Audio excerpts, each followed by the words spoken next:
আমি শুধু না, প্রথমে আমি বলেছিলাম, এটা উত্থাপন করেছিলাম যে একটা রিভিউ আবেদন আদালত সরাসরি শুনতে পারেন, লিভ দেওয়ার প্রয়োজন নাই।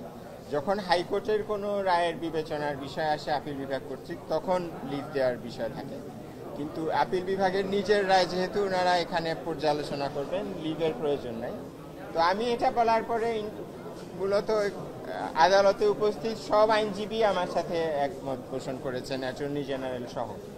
কিন্তু তারপরেও কোর্ট একটা প্র্যাকটিস করে আসছিলেন যে ওনারা রিভিউ লিভ দিয়ে শুনছেন, তো ওনারা ওনাদের প্র্যাকটিস থেকে ডিভিয়েট করতে চান নাই, সেই হিসেবে ওনারা এটা লিভ দিয়েছেন। এবং রিভিউ যেই কারণে হয় সেটা হলো কোনো যদি আপনার রায়ের মধ্যে যদি খুব বড় ত্রুটি থাকে অথবা অন্য কোনো যুক্তিসঙ্গত কারণে আপিল বিভাগ তার নিজের রায় রিভিউ করে পরিবর্তন করতে পারে। তো ওই ব্রড দুটো গ্রাউন্ডে যে বিচারপতি খায়রুল হকের নেতৃত্বে যে রায় দেওয়া হয়েছিল ত্রয়োদশ সংশোধনী বাতিল করে, সেখানে কি ত্রুটি ছিল অথবা অন্য কোনো কারণে সে রায়টা রিভিউ হয়ে সেটা বাতিল হওয়া উচিত কিনা সেটা দেখার জন্য ওনারা অনুমতি দিলেন আজকে। এবং এটা ছুটির পরে অক্টোবর মাসে এটা ফিক্স করেছেন শুনানির জন্য।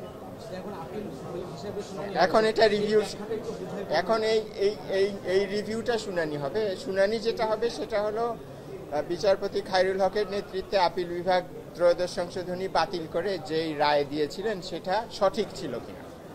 এবং আমরা আমাদের আজকের পিটিশনেও বলেছি, যখন পূর্ণাঙ্গ শুনানিও হবে তখনও আমরা বলবো যে এই রায় নানা কারণে ভুল ছিল। প্রথমত হলো যে সংবিধান বোঝার ব্যাখ্যা করার কতগুলো নীতি আছে, পদ্ধতি আছে। তো বিচারপতি খায়রুল হকের নেতৃত্বাধীন সংখ্যাগরিষ্ঠ মতামতের ভিত্তিতে যাই রায় হয়েছিল সেখানে সেই নীতিগুলোর ভুল প্রয়োগ হয়েছিল। তারপরে আপনারা জানেন যে সংবিধানের মূল কাঠামো বলে একটা জিনিস আছে। এতদিনে আমরা অনেক সংবিধানের কাজ করছি, আপনারাও অনেক রিপোর্ট করছেন। মূল কাঠামো জিনিসটা আমরা সবাই বুঝে ফেলেছি যে সংবিধানের কিছু মৌলিক বৈশিষ্ট্য আছে। তো বিচারপতি খায়রুল হকের নেতৃত্বের বেঞ্চ ত্রয়োদশ সংশোধনী বাতিল করার একটা মূল কারণ ছিল যে এটা মূল কাঠামোর পরিপন্থী। মূল কাঠামো হলো যেমন গণতন্ত্রের পরিপন্থী, কারণ অগণতান্ত্রিক অনির্বাচিত ব্যক্তিরা ক্ষমতায় থাকেন। তো কাজেই একদিনও ওনারা ক্ষমতায় থাকতে পারবেন না, এই কারণে এটা সংবিধানের মৌলিক বৈশিষ্ট্যের পরিপন্থী বলে ওনারা বাতিল করেছেন। কিন্তু এই যুক্তিটা সম্পূর্ণ অন্তঃসার শূন্য। এবং সংবিধান ব্যাখ্যা করতে হলে এটাকে খুবই আইসোলেটেডভাবে ব্যাখ্যা করার সুযোগ নেই। এটাকে আপনার সামাজিক রাজনৈতিক বাস্তবতা, দেশের বাস্তবতার ভিত্তিতে ব্যাখ্যা করতে হয়। আমি যেমনটা বলছিলাম যে সংবিধান ব্যাখ্যার নিয়ম নীতি প্রয়োগে ভুল হয়েছে।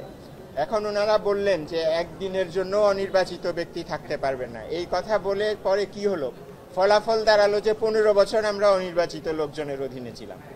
তো কোনটা ভালো হলো? আপনার এই যে বাস্তবতা যে আমি একদিন অনির্বাচিত কারো কাছে থাকবো না, এই কথা বলে আমি একটা সিস্টেম চালু করলাম যার ফলে আমি 15 বছর একটা স্বৈরশাসনের একটা নির্বাচন ছাড়া আমি দেশ পরিচালনা করলাম।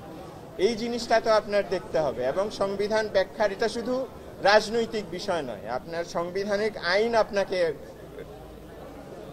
অ্যালাউ করে যে আপনি এই বাস্তবতাটা দেখবেন সংবিধান ব্যাখ্যার ক্ষেত্রে, যে আমি যে ব্যাখ্যাটা দিচ্ছি যে একদিনের জন্য অনির্বাচিত লোক থাকা খারাপ, এটার ফলাফল কি সেটা আপনার বিবেচনায় নিতে হবে ব্যাখ্যা করার জন্য।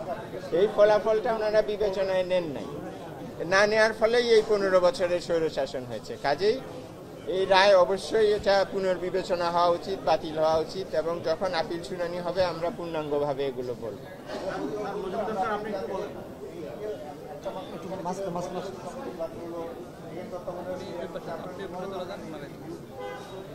আমি মনে করি যে আমরা সঠিক পথে আছি। আমরা ত্রয়োদশ সংশোধনীটা বাতিল করা হয়েছে অনেকগুলো ঠুনকো যুক্তি দিয়ে, এবং যেগুলোই যুক্তিহীন, অন্তঃসার শূন্য যে যুক্তিগুলো ছিল।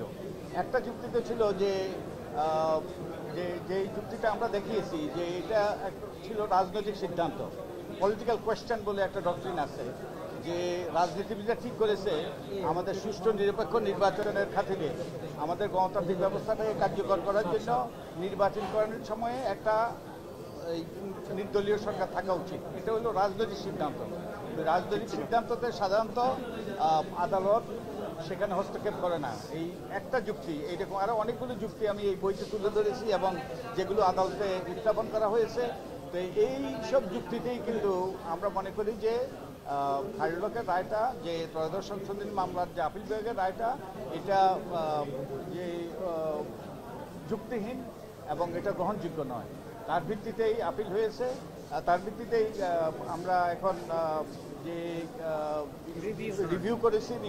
রিভিউ শুনানির আবেদন করেছি, এখন রিভিউ হবে এবং রিভিউর মাধ্যমে আমরা আশা করি যে আমরা আশা করি যে প্রতিকার পাবো। আমরা আশা করি যে যে ত্রয়োদশ সংশোধনী মামলার আপিল বিভাগের রায়টা বাতিল হবে।